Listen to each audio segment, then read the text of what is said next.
Ito yung small intestine niya. Opo. Kailan sila darating?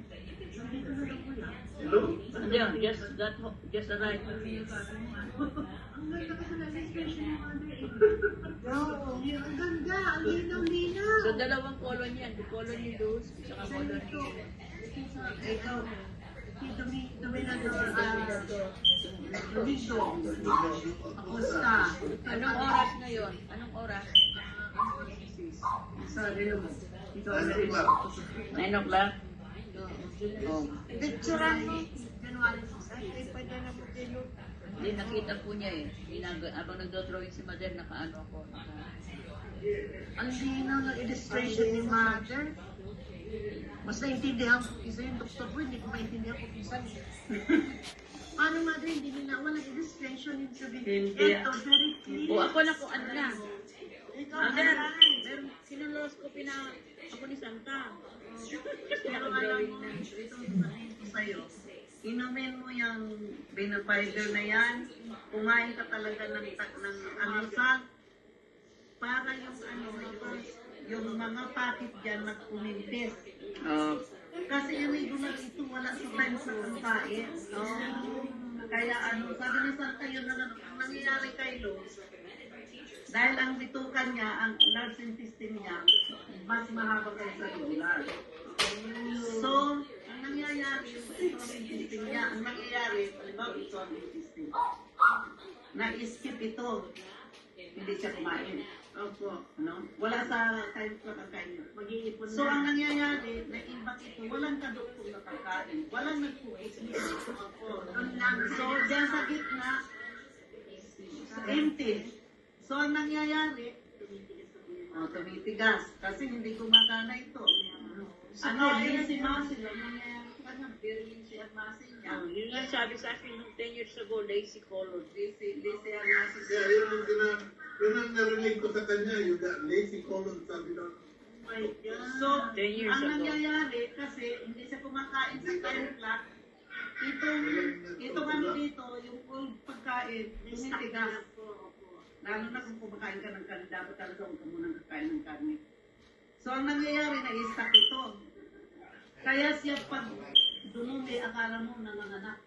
Matigas. Kasi, minsan, di ba maitim ang tayo mo? Opo. Kasi may poison na yun. Yeah. So, pag kumain siya, busog naman. So, lalo naman itong namimilipit. Kaya kailangan, every 2 to 3 hours kumain ka. Kasi yun ang maniliit lang.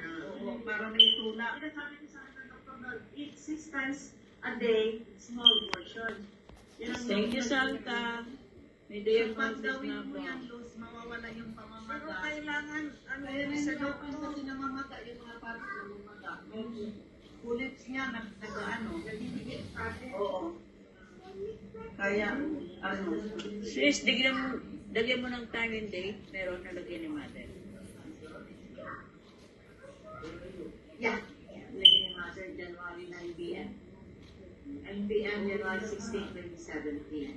2019. 2019. Ilagay mo yung pangalan. Dominador Acosta. Yung pala yung Mother, yung nung sa Baguio, yung asawa, yung dinasalan mong nanay, tapos yung...